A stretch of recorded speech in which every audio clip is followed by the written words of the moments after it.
Sahabat setia Gowori yang dikasihi Tuhan, Shalom. Hari ini adalah Jumat 26 Juli 2024. Kita bersama-sama merayakan peringatan wajib Santo Yoakim dan Santa Ana yang menjadi orang tua dari Bunda Maria, yakni kakek dan nenek Tuhan Yesus, Ana dan Yoakim. Secara etimologis, nama Yoakim dan Ana sungguh sangat indah. Yoakim berarti persiapan bagi Allah, dan Ana artinya adalah rahmat atau karunia. Dari keluarga mereka lahirlah Bunda Maria yang kelak akan mengandung Sang Immanuel. Kisah Ana dan Yoakim tidak termuat di dalam Injil, namun kisah kehidupan mereka diturunkan dalam tradisi lisan yang tertuang dalam Injil-Injil apokrif. Dikisahkan pada suatu hari malaikat Tuhan mengunjungi Santa Ana yang usianya sudah lanjut, dan malaikat itu berkata, "Tuhan berkenan mendengarkan doamu, Ibu. Engkau akan melahirkan anak perempuan yang akan membawa sukacita besar bagi seluruh dunia." Setelah genap waktunya, lahirlah seorang anak perempuan yang cantik dan manis. Bayi ini diberi nama Maryam, yang di dalam buah rahimnya menjadi tabernakel bagi lahirnya Sang Juru Selamat dunia. Kita akan bersama-sama hari ini merenungkan firman Tuhan yang diambil dari Injil Matius 13 ayat 16 sampai 17. Hanya 2 ayat 16 dan 17. Mari kita siapkan hati kita.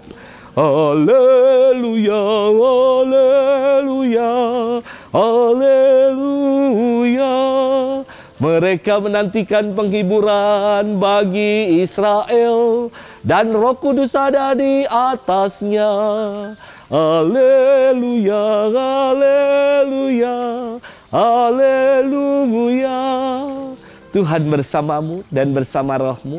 Inilah Injil suci menurut Matius. Dimuliakanlah Tuhan.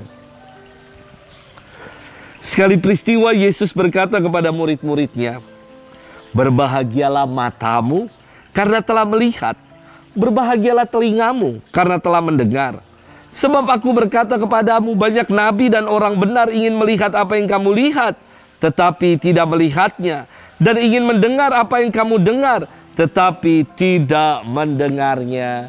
Demikianlah sabda Tuhan. Terpujilah Kristus. Sahabat setia Gowori yang dikasihi Tuhan, Shalom. Baru pertama kali dalam sejarah gereja, yakni Bapak Paus Fransiskus mengkanonisasi pasangan suami istri yang bernama Beato Louis Martin dan Beata Maria Azeli Guerin.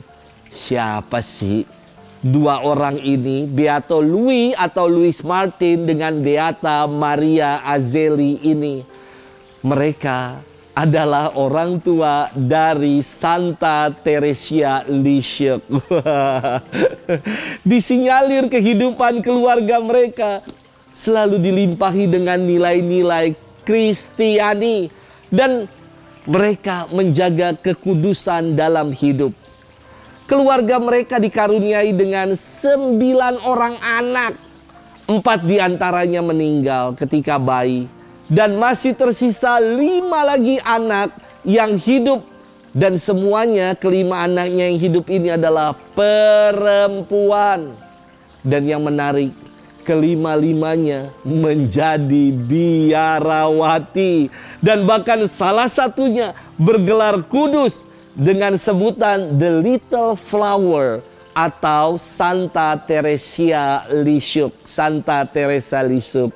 Ada pepatah yang mengatakan buah jatuh tidak jauh dari pohonnya. Dan betul, karakter Santa Teresa Lisieux juga tidak jauh dari orang tuanya, yakni Beato Louis Martin dengan Beata Maria Azeli. Demikian juga karakter dari figur Bunda Maria, yang pasti tidak jauh dari figur orang tuanya, yakni Santo Yoakim dan Santa Ana. Mereka adalah orang yang setia untuk menunaikan dan melakukan kehendak Allah, maka dipersembahkan Bunda Maria bagi Allah. Mereka mendidik Bunda Maria menurut ajaran dalam tradisi agama yang baik, hingga akhirnya Bunda Maria pun bertumbuh menjadi pribadi yang baik dan pribadi yang senantiasa mau menunaikan imannya. Kita tahu ya, ketika Bunda Maria menerima kabar gembira, sesudah itu apa yang ia katakan? Aku ini hamba Tuhan, jadilah padaku menurut kehendak-Mu. Penyerahan diri yang begitu hebat pasti juga karena mama papanya juga orang yang mau berserah dan mengandalkan Tuhan. Sahabat setia Gewori yang dikasihi Tuhan, firman Tuhan hari ini singkat, namun saya kira kaya untuk kita renungkan. Yesus bersabda, berbahagialah matamu karena telah melihat, berbahagialah telingamu karena telah mendengar. Sebab banyak orang, juga para nabi, ingin melihat dan mendengar seperti apa yang kamu lihat dan kamu dengar, tetapi mereka tidak bisa. Firman ini bukan ingin mengatakan bahwa banyak nabi dan orang benar itu buta atau tuli, bukan. Namun para nabi dan banyak orang tidak pernah melihat langsung pewartaan Yesus, tidak pernah mendengar langsung apa yang Yesus sabdakan. Maka kitalah pribadi-pribadi yang berbahagia. Kenapa kita berbahagia? Karena kita mau menjadi pribadi yang senantiasa mau melihat karya baik Tuhan dalam hidup.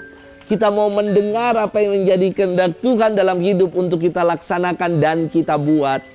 Sahabat setia Gewori yang dikasihi Tuhan, saya ingin mengajak kepada para orang tua sekalian, mari kita jadikan rumah-rumah kita sebagai gereja kecil atau gereja mini, tempat benih-benih iman disemai. Gereja berawal dari keluarga. Maka mari kita berikan pendidikan iman dan teladan iman yang baik di tengah keluarga. Sudahkah kita lakukan itu? Selamat bermenung dan Tuhan memberkati kita selalu, Bapa dan Putra dan Roh Kudus. Amin.